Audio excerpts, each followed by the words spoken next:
Bismillahirrahmanirrahim. Assalamualaikum warahmatullahi wabarakatuh. Para sahabat-sahabatku semua sekalian, para sedulur, saya doakan semoga selalu senantiasa dalam lindungan Allah Subhanahu wa taala. Semoga selalu diberikan kemudahan-kemudahan, semoga selalu diberikan kesehatan dan lindungan dari Allah Subhanahu wa taala. Amin ya Allah ya Rabbal alamin. Para sahabat-sahabatku, jika berkenan silahkan klik tombol subscribe di bawah ini. Terima kasih banyak para sedulur, para sahabat-sahabatku semua sekalian telah mensupport dan mendukung perkembangan channel saya. Semoga Allah membalas kebaikan-kebaikan para sahabat-sahabatku dan para sedulurku semua sekalian. Amin, amin ya Allah ya Rabbal alamin. Para sahabatku, pada kesempatan kali ini saya akan mencoba mengulas sebuah kisah yang menarik, ya. Jadi ada sebuah kisah di masa lampau yang menunjukkan bahwa yang namanya bumi atau dunia yang kita pijak saat sekarang ini sesungguhnya belum sepenuhnya itu terjamah oleh manusia. Jadi banyak tempat-tempat yang memang masih menjadi misteri, yang masih menjadi sebuah tanda tanya besar. Yaitu adalah tempat-tempat yang menjadi misteri yang memang hanya Allah Subhanahu wa taala yang tahu. Sebuah kisah di masa lalu yang menunjukkan betapa planet ini atau bumi ini menyisakan banyak pertanyaan atau misteri yang belum terjawab. Seperti yang diungkapkan oleh Admiral Byrd dan juga dari cerita Balukia dan juga Nabi Allah Khidir alaihi salam. Pada kesempatan ini saya akan mencoba mengulas dan membahas tentang kisah dari Balukia. Dikisahkan di masa lampau itu sebelum era Nabi Allah Muhammad SAW dilahirkan, jauh sebelum era Rasulullah dilahirkan, itu At-Salabi itu mengisahkan tentang seorang lelaki yang bernama Isya. Isya ini adalah seorang tokoh atau ulama dari kaum Bani Israel. Isya merupakan salah satu tokoh dan ulama yang terkemuka dari kalangan Bani Israel. Ia adalah seorang yang soleh dan memang menjadi panutan dari bangsa kaum Bani Israel pada saat itu. Isya ini dikenal sebagai seorang yang sering membuat kitab-kitab yang menjadi rujukan bagi kaum Bani Israel. Isya juga sebagai seorang penulis kitab yang sangat terkenal. Dari sekian banyak kitab-kitabnya itu, dia kemudian menemukan sifat-sifat dari Nabi Allah Muhammad SAW, yaitu seorang nabi yang akan diutus oleh Allah Subhanahu wa taala pada akhir zaman. Semua sifat tentang Nabi Allah Muhammad SAW itu Isya rangkum dalam sebuah kitab atau dalam sebuah lembaran, yang kemudian lembaran tersebut oleh Isya ini dimasukkan ke dalam sebuah peti yang sangat kuat dan kemudian dikunci. Dan kuncinya itu dia sembunyikan hingga tidak ada seorang pun yang tahu di mana Isya ini menyembunyikan kuncinya. Isya ini memiliki seorang anak yang juga anak yang soleh yang bernama Balukia. Ya. Jadi menjelang Isya ini wafat, kemudian Isya ini berpesan kepada anaknya itu agar anaknya yang bernama Balukia ini kelak itu agar bisa menjadi seorang hakim yang adil di kalangan kaum Bani Israel. Itulah amanat yang disampaikan oleh Isya kepada anaknya. Kemudian pasca akhirnya Isya ini wafat, kemudian Balukia menemukan peti yang tadi dirahasiakan oleh Isya ini.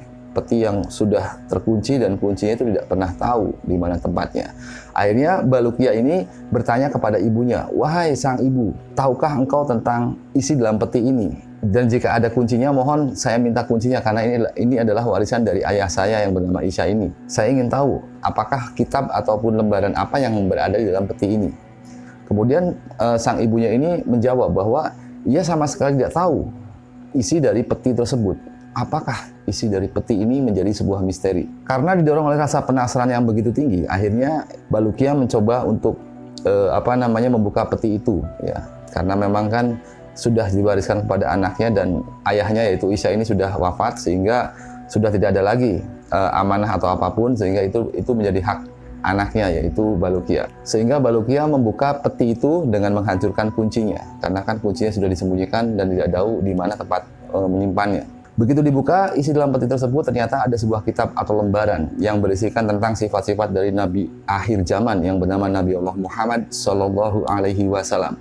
Kemudian Balukia mengambil dan mempelajari isi dari kitab atau lembaran tersebut.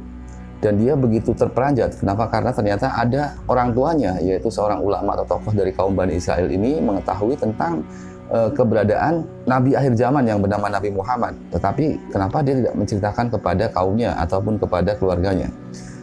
Kemudian Balukia membawa kitab yang ia temukan tersebut kepada tokoh-tokoh dari kaum Bani Israel pada saat itu. Kemudian berkumpullah seluruh tokoh dari kaum Bani Israel. Kemudian menyampaikan bahwa ini adalah wasiat ataupun inilah kitab yang dibuat oleh orang tuanya yang bernama Isya, yang menjadi banyak rujukan oleh kaum Bani Israel pada saat itu.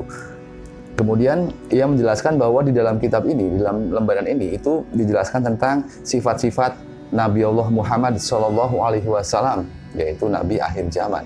Nanti akan muncul Nabi akhir zaman yang bernama Nabi Muhammad yang akan menjadi penutup bagi para nabi dan rasul, serta surga itu diharamkan bagi para nabi-nabi sebelumnya sampai dengan Nabi Muhammad dan kaumnya itu masuk terlebih dahulu ke dalam surga tersebut.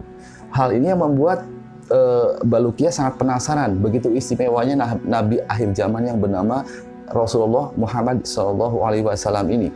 Oleh karena itu, kemudian dia menjelaskan isi tentang kitab tersebut kepada kaumnya. Dan kaumnya itu berkata, tokoh-tokoh dari kaum Bani Israel itu berkata kepada Balukiyah, "Wahai Balukiyah, sesungguhnya orang tuamu ini, ayahmu ini yang bernama Isa ini telah melakukan kesalahan yang begitu besar. Kenapa dia mengetahui tentang sesuatu yang begitu besar, sesuatu yang begitu berguna, tetapi dia tidak menyampaikannya kepada kami? Sesungguhnya, wahai Balukiyah, ketahuilah, jika kami tidak melihat engkau dan keluargamu, maka niscaya makbaroh dari ayahmu tersebut itu akan kami bakar, karena dia tidak mau menyampaikan berita yang begitu besar ini kepada kami semua." Gitu. Itu yang disampaikan oleh kaum atau tokoh Bani Israel pada saat itu. Kemudian karena didorong oleh perasaan yang begitu penasaran dari Balukiyah ini, kemudian Balukiyah memutuskan untuk mencari keberadaan di mana Nabi akhir zaman yang bernama Rasulullah Muhammad SAW yang sifat-sifatnya itu tertera dalam kitab atau lembaran tersebut. Permisi kepada orang tuanya, yaitu kepada ibunya, untuk menempuh perjalanan guna mencari baginda Rasulullah SAW. Kemudian dia berjanji kepada ibunya dia tidak akan kembali sebelum bisa bertemu dengan Nabi akhir zaman yang bernama Nabi Muhammad SAW. Balukiyah kemudian memulai petualangannya yang begitu jauh. Dia itu adalah seorang yang memang pantang menyerah. Dia itu mengelilingi dunia. Dunia itu sudah dikelilingi oleh dia. Jauh sebelum Amerigo Vespucci itu, Balukiyah itu sudah menjelajah dan mengelilingi dunia. Berikut saya rangkum beberapa keajaiban-keajaiban dari petualangan yang dilakukan oleh Balukiyah. Keajaiban yang pertama itu bertemu dengan sang raja ular, yaitu seekor ular besar yang bisa bersahadat. Dengan memantapkan keyakinan yang begitu tulus, Balukiyah kemudian melangkahkan kakinya tanpa petunjuk yang pasti. Dia terus berjalan mengikuti kata hatinya kemanapun dia pergi. Balukiyah kemudian memulai pengembaraannya, petualangannya yang sungguh membawa dirinya menemukan wilayah-wilayah yang sangat terpencil yang berada di muka bumi yang sebelumnya belum pernah ia singgahi. Malam menjadi siang, kemudian siang menjadi malam. Begitupun dengan perjalanan yang dia lalui terus-menerus tanpa henti. Hingga akhirnya tibalah Balukiyah ke dalam sebuah tempat atau sebuah jazirah yang dimana tempat tersebut itu begitu sepi, tidak ada penduduk, tidak ada orang satupun. Hatinya kemudian berdegup begitu kencang, begitu dia melihat pemandangan yang ada di depannya. Terlihat sekelompok ular-ular yang sangat besar yang sedang berkumpul. Semula Balukiyah merasa ragu untuk menghampiri ular-ular besar tersebut karena yang namanya manusia dia takut. Tetapi karena melihat ada sebuah keanehan, maka Balukiyah mencoba untuk memberanikan diri untuk melangkah mendekati ular-ular besar tersebut. Balukiyah kian semakin heran ketika mendengar bahwa ular-ular besar tersebut itu bersyahadat, "Asyhadu alla ilaha illallah wa asyhadu anna Muhammadar Rasulullah." Tidak ada Tuhan selain Allah dan Nabi Muhammad itu adalah utusan Allah. Itulah yang diucapkan oleh ular-ular besar tersebut. Hal ini membuat Balukiyah sangat penasaran sehingga Balukiyah mencoba untuk memberanikan diri menghampiri ular-ular besar tersebut. Entah dia itu sekarang masuk ke dalam dunia nyata atau masuk ke dalam dunia alam gaib. Kemudian Balukiyah memberikan salam kepada ular-ular besar tersebut. Kemudian melihat kedatangan Balukiyah, maka ular-ular yang besar tersebut kemudian segera berpaling kepadanya. Kemudian ular ini berkata kepada Balukiyah, "Wahai engkau, dari golongan mana engkau?" Kemudian Balukiyah menjawab bahwa dirinya itu adalah dari golongan bangsa manusia. Ia berasal dari Bani Israel, namanya adalah Balukiyah. Kemudian Balukiyah bertanya kepada ular-ular tersebut tentang keberadaan Nabi akhir zaman yang bernama Nabi Allah Muhammad SAW. Namun sayangnya ular-ular tersebut tidak mengetahui di mana keberadaan Nabi Allah Muhammad SAW. Kemudian Balukiyah bertanya lagi kepada ular-ular besar tersebut, "Wahai ular-ular besar, siapakah kalian?" dan sedang apa kalian berada di tempat ini? Tanya Baluqiyah kepada ular-ular besar tersebut. Kemudian sungguh ajaib, ular-ular tersebut itu bisa berbicara bahasa manusia dan menjawab pertanyaan dari Baluqiyah tersebut. Kami adalah makhluk ciptaan Allah Subhanahu wa Ta'ala yang bersaksi bahwa tidak ada Tuhan selain Allah dan Nabi Muhammad itu adalah utusan Allah. Kami berkuasa atas semua ular yang ada di muka bumi ini. Andai saja kami tidak menjaga para ular-ular yang berada di muka bumi ini, maka niscaya mereka semua itu akan menyerbu dan mengganggu manusia yang berada di muka bumi. Oleh karenanya, kami ditugaskan oleh Allah Subhanahu wa Ta'ala untuk menjaga bangsa kami, yaitu bangsa ular, agar mereka tidak mengganggu manusia. Begitulah penjelasan dari para ular-ular besar tersebut. Melihat ada ular yang berukuran sangat besar dan mampu berbicara bahasa manusia, membuat Baluqiyah kian menjadi bingung. Namun dalam hatinya ia merasa takjub. Baluqiyah kemudian kembali melanjutkan perjalanannya untuk bertemu dengan Nabi Allah Muhammad SAW. Di dalam perenungan hatinya, kemudian Baluqiyah memahami kemahakuasaan Gusti Allah Subhanahu wa Ta'ala yang telah menciptakan makhluk berupa raja ular atau ular yang sangat besar yang ditugaskan untuk menjaga bangsa ular-ular yang lainnya agar tidak mengganggu dan juga tidak menyerbu manusia. Hal ini adalah bentuk rahmat dari Allah Subhanahu wa Ta'ala, bentuk kasih sayang dari Allah Subhanahu wa Ta'ala kepada kaum yang bernama manusia. Maka hendaklah kita sebagai manusia harus senantiasa bersyukur kepada Allah Subhanahu wa Ta'ala. Kemudian keajaiban yang kedua, pohon kurma dari emas dan pasukan dari bangsa jin. Perjalanan yang begitu panjang selama bertahun-tahun mengelilingi muka bumi telah Baluqiyah jalani. Tanpa terasa ia telah melintasi 7 samudra yang begitu luasnya. Hingga pada suatu hari Baluqiyah sampailah di sebuah tempat atau di sebuah jazirah. Ia kemudian menyusuri tempat tersebut dan matanya tertuju pemandangan yang begitu memukau. Baluqiyah melihat ada sebuah pohon kurma yang terbuat dari emas. Apabila sinar matahari muncul menyinari pohon kurma tersebut, maka pohon itu mengeluarkan sinar seperti kilat yang sangat menyilaukan mata, sehingga tidak ada mata satupun yang bisa mampu melihat kilauan cahaya tersebut. Kemudian di sekitar tempat tersebut juga ada pemandangan yang begitu aneh, yaitu ada sebuah pepohonan yang buahnya itu sangat besar sekali. Buahnya sangat besar. Didorong oleh perasaannya yang lapar, akhirnya Baluqiyah mencoba untuk mendekati salah satu buah dari pohon tersebut. Kemudian Baluqiyah mencoba untuk mengambil buahnya. Baluqiyah mendekat pohon yang besar tersebut dan memang buahnya itu sangat besar. Kemudian tangan Baluqiyah mencoba untuk mengambil buah tersebut. Namun ia sangat terkejut. Tiba-tiba pohon itu berkata, ternyata pohon itu bisa bicara. Kemudian pohon itu berkata, "Menjauhlah wahai Kati." Kati ini artinya adalah wahai makhluk yang suka bersalah atau suka berdosa. Mendengar ucapan dari pohon yang bisa bicara itu, akhirnya Baluqiyah mengurungkan niatnya untuk mengambil buah yang besar itu. Ia kemudian terduduk di depan pohon itu sambil melihat buah yang begitu besar tersebut. Masih dalam keheranannya, kemudian tiba-tiba dia melihat di atas langit itu ada sekelompok pasukan yang turun dari langit dengan pasukan yang begitu banyak. Kemudian di tangan kanan mereka itu terhunus sebilah pedang. Jadi sekelompok pasukan yang memang untuk bertempur, sudah dipersiapkan untuk bertempur, turunlah mereka itu dari langit. Kemudian pasukan itu turun, melihat keberadaan Baluqiyah. Akhirnya salah satu dari pasukan tersebut itu datang menghampiri Baluqiyah. Kemudian ia berkata, "Wahai engkau, siapakah engkau? Bagaimana engkau bisa masuk ke tempat ini?" Kemudian Baluqiyah menjawab bahwa saya adalah dari bangsa manusia. Nama saya adalah Baluqiyah.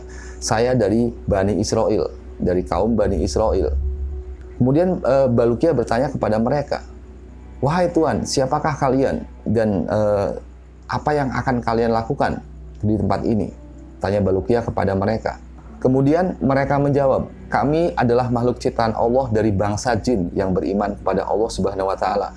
Kami berasal dari langit, kemudian Allah menurunkan kami ke muka bumi ini. Kami diperintahkan untuk membasmi bangsa jin yang kafir di muka bumi. Sehingga sekarang kami sudah bersiap-siap untuk menyerbu mereka." Kemudian pasukan dari bangsa jin itu pergi meninggalkan tempat tersebut. Baluqiyah pun kembali melanjutkan perjalanannya. Di dalam perjalanannya, Baluqiyah merenung bahwa Allah Subhanahu wa Ta'ala itu sangatlah adil. Allah Subhanahu wa Ta'ala telah mengutus bangsa jin yang beriman untuk membasmi bangsa jin yang kafir. Karena kita tahu yang namanya bangsa jin ini, khususnya bangsa jin yang kafir itu, tugas mereka itu adalah melemahkan keimanan manusia. Tugas mereka itulah mengganggu manusia. Maka Allah mengutus para bangsa jin dari kaum yang beriman untuk membasmi mereka. Inilah bentuk dari kasih sayang Allah Subhanahu wa taala kepada makhluk yang bernama manusia. Maka fabi'ai ala irobikuma tukadiban, maka nikmat Tuhanmu yang manakah yang kau dustakan. Ini adalah rahmat dari Allah Subhanahu wa taala kepada manusia dan kepada makhluk yang ada di muka bumi. Keajaiban yang ketiga, malaikat bersayap di timur dan barat. Baluqiyah kembali melanjutkan perjalanannya, melintasi satu tempat ke tempat yang lainnya. Tempat-tempat yang begitu sunyi, tidak ada penghuni bangsa manusia sama sekali. Dia tidak bisa menemukan pemukiman manusia karena tempat-tempat terpencil telah dia datangi, telah dia singgahi untuk mencari keberadaan Nabi Allah Muhammad SAW. Hingga tiba-tiba saat ia sedang berjalan, ia memutuskan untuk menghentikan langkahnya. Pandangan matanya melihat ke arah depan dan ia sangat terkejut. Seolah-olah Baluqiyah tidak percaya dengan apa yang ia lihat. Baluqiyah melihat ada malaikat yang sangat besar yang sedang berdiri. Sayapnya itu sangat membentang begitu besarnya. Postur tubuhnya yang sangat besar sekali, tangan kanannya itu membentang berada di timur, sedangkan tangan kirinya itu membentang berada di barat. Baluqiyah mendengar bahwa malaikat itu berkata, "Asyhadu alla ilaha illallah wa asyhadu anna Muhammadar Rasulullah." Malaikat itu bersyahadat. Kemudian Baluqiyah mencoba memberanikan diri untuk menghampiri malaikat tersebut. Kemudian Baluqiyah mengucapkan salam kepadanya dan melihat Baluqiyah mendekat kepadanya, maka malaikat itu kemudian bertanya, "Wahai, siapakah engkau?" Kemudian Baluqiyah ini menjawab bahwa saya adalah dari bangsa manusia, nama saya adalah Baluqiyah, saya dari kaum Bani Israel. Saya sedang melakukan perjalanan untuk bertemu dengan Nabiullah Muhammad SAW. Kemudian Baluqiyah bertanya kepada malaikat tersebut, "Wahai, siapakah engkau dan apa yang sedang engkau lakukan di tempat ini?"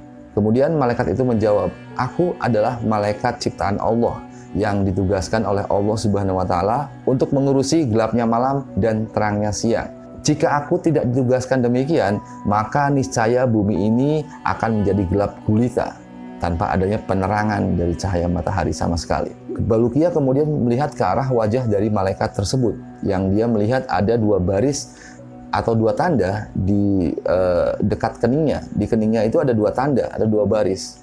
Maka Baluqiyah bertanya kepada malaikat tersebut, "Wahai malaikat, apakah maksud pertanda dua baris yang ada di keningmu ini?"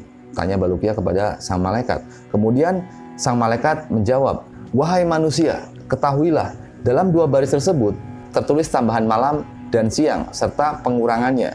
Aku tidak akan pernah menahan malam dan tidak akan pernah menahan siang kecuali dengan ukuran yang telah ditentukan." Itulah jawaban dari sang malaikat. Ia benar-benar memuji kebesaran Allah Subhanahu wa taala, Tuhan semesta alam yang telah mengatur jagat raya ini dengan sangat baik. Allah telah mengatur dengan sangat baik, mengatur siang, mengatur malam, mengutus malaikat untuk mengatur siang dan malam. Jika Allah tidak mengutus malaikat, maka apa yang terjadi pada makhluk yang berada di muka bumi? Ini adalah rahmat dari Allah Subhanahu wa taala kepada seluruh makhluk yang berada di muka bumi, khususnya rahmat bagi manusia sebagai khalifah yang berada di muka bumi ini.